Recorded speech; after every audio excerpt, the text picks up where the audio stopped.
Hello everyone and welcome to a new video, which is completely different from my usual videos because today I am not going to be talking about theorists or philosophy or rhetoric as a content piece, but rather I'm going to talk about your second paper assignment.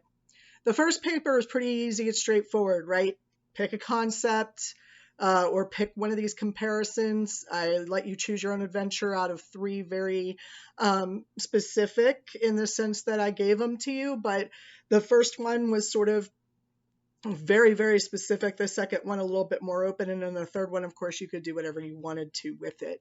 So this paper that's coming up, the second one, is going to be very, very different. The second paper is probably going to take you somewhere between 5 and 10 pages. This is not going to be a quick, short, done.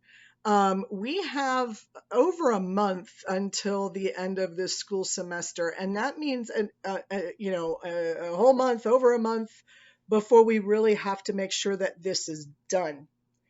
That said, a lot of students ask me all the time. They say, "Hey, Dr. Dudash, I need an extension," and I don't mean you guys, by the way. I'm talking about in previous years. Or, "Hey, Dr. Dudash, I totally got bogged down with finals." Well, this is actually a paper you can do long before finals. Will it take a little extra work on your part?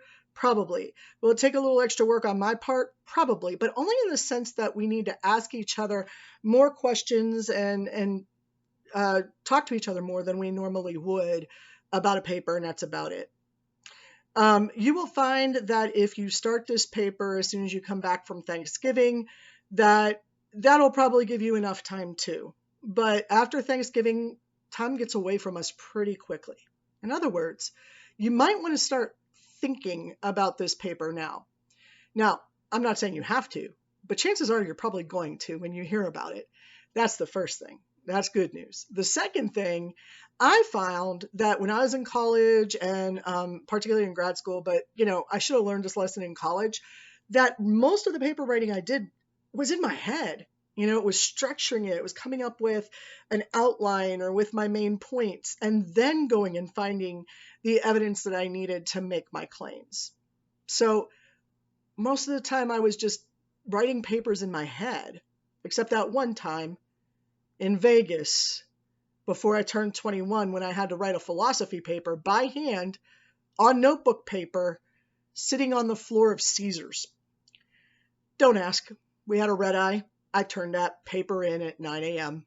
for my philosophy class, which is when it was due. I will never forget that. Don't do that. I mean, nowadays, of course, you'd be like, why didn't you type it on a laptop? Well, we didn't have that back then. We didn't have voice to text. We didn't have voice recorders really accessible to us. I mean, my father had one, but he was a lawyer. That's why he had it. Most of the time, it was us with our pen or paper. So a lot of thinking has to happen in here before we would put it down on paper because the delete key didn't exist. So it's really important that you understand that you can start thinking about this paper, and that will be at least part of the work. In fact, a majority of the work that you have to do for the entirety of the paper. Coming home and typing it, well, heck, I don't know about you guys, but I type pretty quickly, right? You probably type pretty quickly. Typing isn't the hard part. It's getting the thoughts from here down on there. So I thought I'd do a few things to help you out. The first thing is I'm giving you a page range, right? 5 to 10. Make sure it's more than 5. Make sure it's no less than 10. No fewer than 10. So make sure it's more than 5 and no fewer than 10 pages long. And I am actually going to give you the entire structure of your paper. And I'm going to tell you where you're going to need external evidence. And the best part is that the two of us together are really going to write one part of this together. All right, I know you don't believe me, but let's get into it. What we're doing for our second paper is called a rhetorical analysis. It is, in fact, an application of all the stuff that we've been reading so far. How do we apply that stuff, you might be asking? Well, right now, you don't have a lot of obvious choices except one, which is what we call the neo-Aristotelian criticism.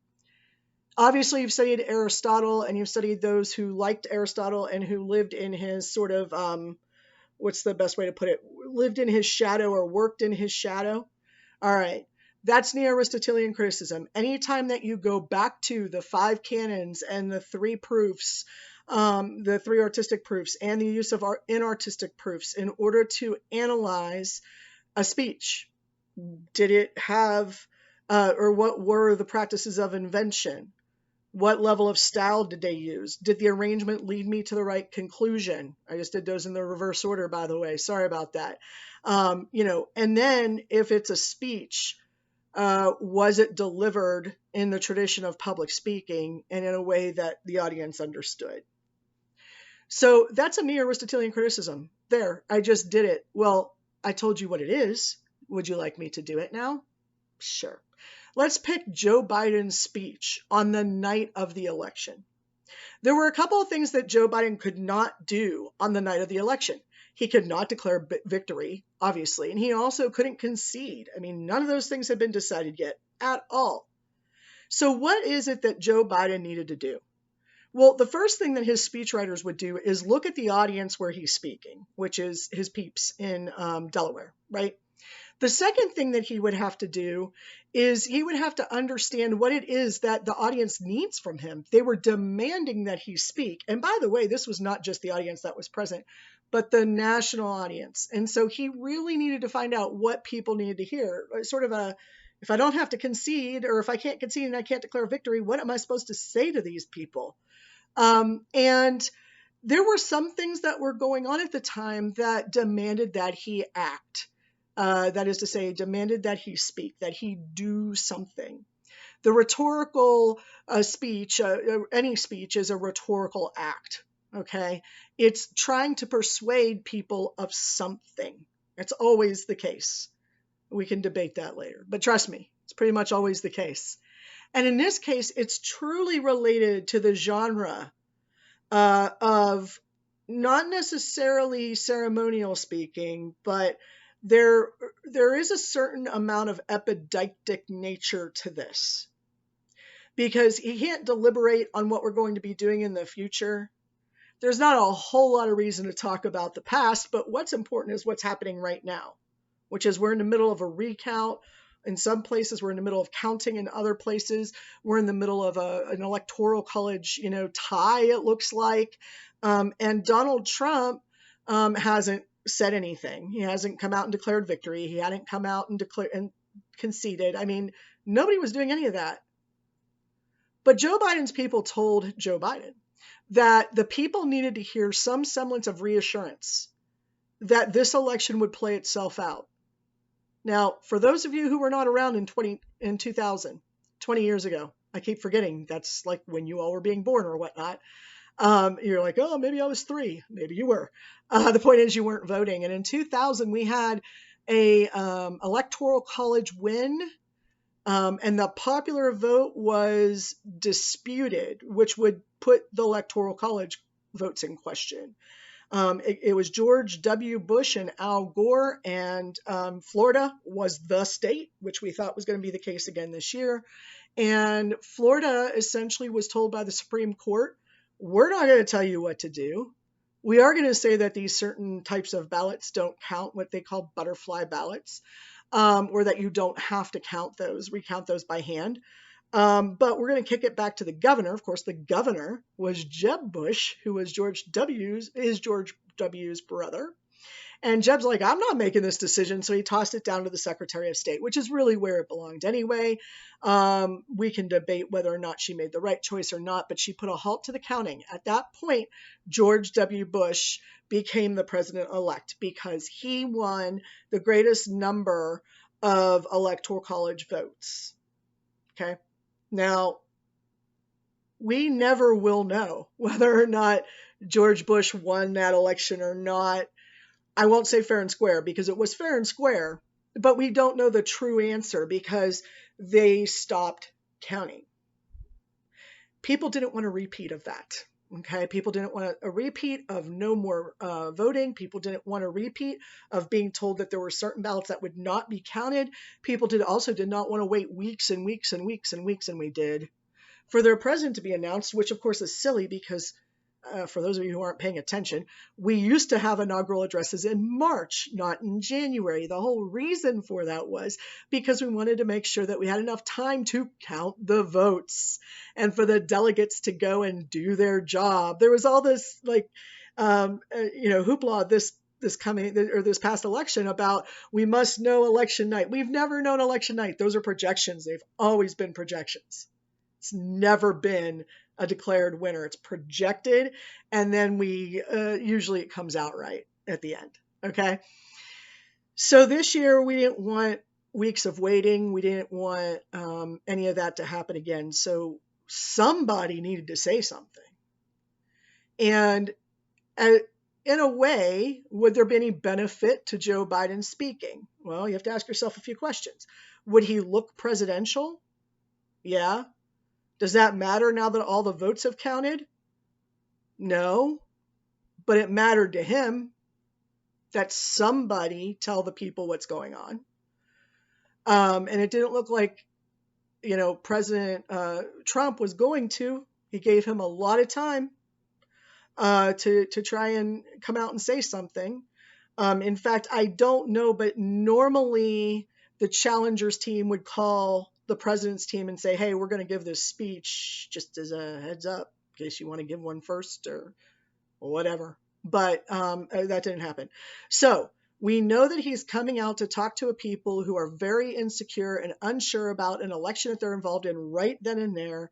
It's high stakes for everybody, whether you're a Trump supporter or whether you were a third party supporter or if you were a Biden supporter, it didn't matter. It's a high stakes game and we really need something. And what better thing to have than grandpa, and I'm going to call him that because both of them are grandfathers. It's not an insult. It's actually a compliment. What better, sort of security can you feel than to have grandpa come out and tell you everything's going to be okay? Have patience. We've got to work on this and we want it done right. So either one of them could have come out and done that. Biden did it first. And that's why he gave the speech that he did. So let's take the 5 canons of rhetoric and let's look at that for a second. Invention. Did he have something to say? Yes. Was it important? It appeared to be based on audience analysis, right? So he did audience analysis, or his team did. What did he need to convey? He needed to convey calm, assuredness, confidence in the system. He needed to help people believe in democracy, to know that this was not going to be a cheater's game on any side. He wanted to try to reassure them that we would have an answer if we were just patient and waited for it to be counted. He didn't address anything from the other side, the other campaign, nothing from the president, except to say, we're all waiting. Nobody knows anything yet. We're all waiting. Was it short? Yes. Why is that important? Well, because it was cold for one thing. And for another thing, they're outside in their cars honking their horns. It's not comfortable. And they're wearing masks. So it was important that he come out and say something, but it had to be short, it had to be sweet, and it had to be something that was necessary. So I feel that he passed the invention test. The inartistic proofs that he needed to use were things like they are almost done counting in certain places. We have had this happen in the past. We've survived it in the past. There's no reason to have a problem with it coming out 2 or 3 days from now. We just have to wait until it's complete. So he has some inartificial proofs, and then he can add on the ethos, pathos, and logos. Is Joe Biden credible in the sense that he's speaking about the election and he's running in the election? Yeah, I'm going to go ahead and say that's a qualifier. Did he show appropriate pathos? Well, he looked tired and he looked frustrated, just like all Americans did in some way, but he also was calm and his voice was even and his tone was even, and that was helpful to his cause. And then finally, logos, just logic. Like, yeah, this will work out because our democracy is 250 years old. We've been doing it the same way for that long. We can wait 3 days to do it again. Now, what about arrangement? Well, he didn't really have much of an argument to make, except that he did want to prevent any violence or any too much enthusiasm, too much excitement. He wanted to make sure that these groups that were gathering to hear from their candidates were going to stay calm and understand that we would get answers. And he wanted to alleviate that. That was made very clear by the end of his speech. And then did he close his speech appropriately with that argument? And the answer is obvious, yes.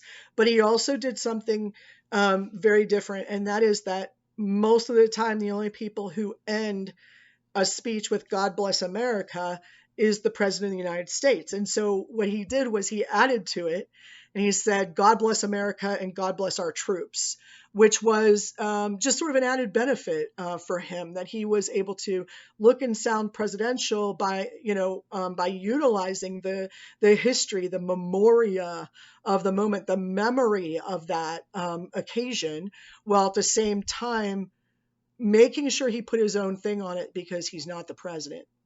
Okay. So he did all that.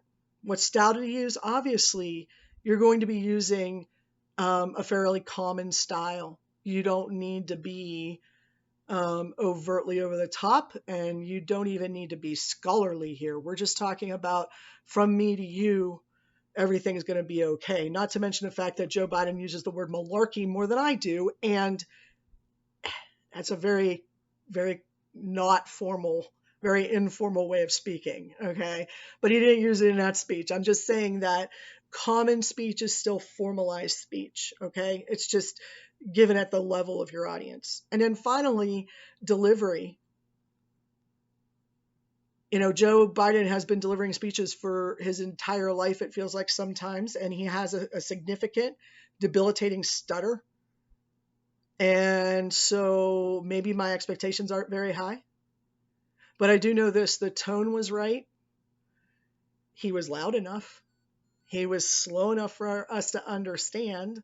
He enunciated clearly, and we had a speech that we could understand the content because of the delivery. So, did he fulfill all 5 of the canons? Yeah, I think he did. I think that's a successful speech according to the New Aristotelian method of analyzing speeches. That's how easy that is. You can literally do it to your camera. But when you're doing it on paper, it's because you're usually doing something much more complex. I would be the first to admit that that speech does not need to be analyzed because it's just too simple, okay? But it gives you an idea of what you're trying to do. I'm asking the question, was this speech successful? Okay, I established that. I have to make an argument for that. Maybe you're more interested in a different question. For example, in the Twilight series, did Bella set back feminism 50 years? Maybe it was only 45. Complex questions. I watch movies all the time and I'm like, what the heck is that? Of course, right now I'm watching the show Arrow, and it makes no sense to me at all. I'm totally lost. I don't like it. I don't like being confused, but Stephen Amell is good looking, so I guess that helps. But it's a really annoying thing when you don't understand what you're watching or what you're listening to or reading. So these things might cause us to ask questions. For example, the song Brick by Ben Folds 5 from Before You Were Born. That song is actually about abortion. Red Ragtop, about abortion. There's another one. I can't think of the name of it. Oh, The Freshman by The Verve. These things, these songs, they were innocent songs that people were going around singing. Nobody ever realized what they were really about. Kind of like Harry Styles' new song. Well, no, his song from like 3 years ago, not new to me. Harry Styles, I have a huge crush on right now, artistically speaking. I can't explain it. I have a problem. Anyway, he did a song called Time of Your Life. Sign of the Times. I knew it would come to me. Took a second. Dirty Dancing was in my head, I guess. So Sign of the Times by Harry Styles is a fascinating song. I have No idea why I liked it. I watched the video. I'm like, okay, yeah, I know why I like the video. It's just a very relaxing, calming video. And then you read about it, and it's about a woman who is having a baby and she's dying in childbirth. Wait, what? Why? Why did I have to find that out? So sometimes being a really good rhetorical critic is not so fun. You find out things you didn't want to know. Why do we need to do this? I mean, and not just to music or movies, but to advertisements, to speeches, and to articles that we read, or book series that we read, or political cartoons, or non-political cartoons. Why do we do that? And the answer is because it's our job as human beings to critically think about things around us. That's literally our job, so that we can understand and help others understand how to move forward in our world, how to get what we want in our world, how to live better or happier, or whatever your goal is. You need to be able to think critically. So, electing a president requires thinking critically about the messages that everyone who's running for president sends you. Does that mean you have to sit down and do a rhetorical criticism every single time? No. A rhetorical criticism is a formalized version of all of that. And it's usually used in academic circles as a way for people like me to publish. And honestly, that's about it. If you've ever read a movie critic in the newspaper or on Rotten Tomatoes or whatever, if you've ever done that, you know what rhetorical criticism looks like in the shortened version, because that's usually what we get. But how do we get there? There are 5, try to get my whole hand on the screen, 5 steps to a rhetorical criticism. The first is a rhetorical question. And no, I don't mean a question that makes an argument and does not require an answer. I mean a question about a piece of rhetoric, questioning its rhetoric, and questioning something about understanding that rhetoric. And there's one more reason why this is called a rhetorical criticism. It's because you, the author, in my case, me, the author, you're making an argument to somebody else that your interpretation is correct. That doesn't mean there's a right or wrong answer, by the way, just so we're clear on that. I don't have to agree with anything that you say in order to know that you wrote a good rhetorical criticism which meets all these criteria, okay? So the rhetorical question goes in the introduction, the justification. Why am I looking at this thing? What is it I want to know? Do I want to know how the use of repetition in Martin Luther King Jr.'s speech, I Have a Dream, how repetition in that actually helped make an argument? If so, what argument did it make, and was it successful? Maybe I want to know that. Maybe I want to know what the heck Mulholland Drive was about. Made no sense. Maybe I want to know what Eternal Sunshine of the Spotless Mind means. That was a hard one for me to figure out. Or maybe I don't want to know what those are about. Maybe there's a movie now that's very confusing. Maybe you think that Harry Potter has been all about the fear of growing up with enemies in the world, like bad things, like war and injustice and money, that are all represented by dragons or demons or magical spells and evil people. Maybe it's a commentary on that. Make that argument for me. Most of the time, you're not going to lose an argument. Most of the time, if you follow these 5 steps, answer your question, I'm going to have to acknowledge that. So, could you all get A's on this paper? Absolutely. Step 1, define what question you're asking or what it is that you're interested in. 2, second piece is to talk about your artifact. I call it an artifact because it can be anything that's been mediated. Please do not use your argument with your insignificant other, not interested, or a conversation you had with your bird. I don't care. None of these things matter to me. What matters is that I'm able to access it somehow, online, in a newspaper. I need to be able to access it. And by the way, most film screenplays I can access, or I can access the film if I really need to, and so on. So not only do you describe the artifact, though, you have to describe everything around it. What's going on in the world, the context of it. Was it well received? Was it considered to be successful in the time? Was there something going on in the world that was specific? The movie Zero Dark 30 about Osama bin Laden, I'll get this right, the bin Laden capture. That movie came at a very strategic time, but it had to wait until after there was clearance from the CIA to actually show the film or to make the film and show the film, because there are some things that are accurate. Argo, same thing. What was the context of that? When Argo came out, by the time Argo came out, one of my friends who is a pharmacist and supposedly brilliant turned to me and she said, "So what happened to the other hostages though?" Sat there for a second in a dark theater and I said, "Well, obviously Ronald Reagan swept in and rescued them on his inauguration day." And she's like, "Really?" Unbelievable. That's actually an historic event you would think that people would know, right? And I guess that's partially true. Reagan didn't sweep in, somebody else swept in, and those hostages were released on his inauguration day, which, was pretty. He had already been elected. I don't know why anybody would have a fit about that unless he held them up there, which hopefully he did not. And there's never any suggestion of that, I don't believe. But anyway, it's really hard sometimes when people don't understand the context of what it is that they're looking at. A movie, a song, a speech, all these things occur in the time that you're watching it, in your real time.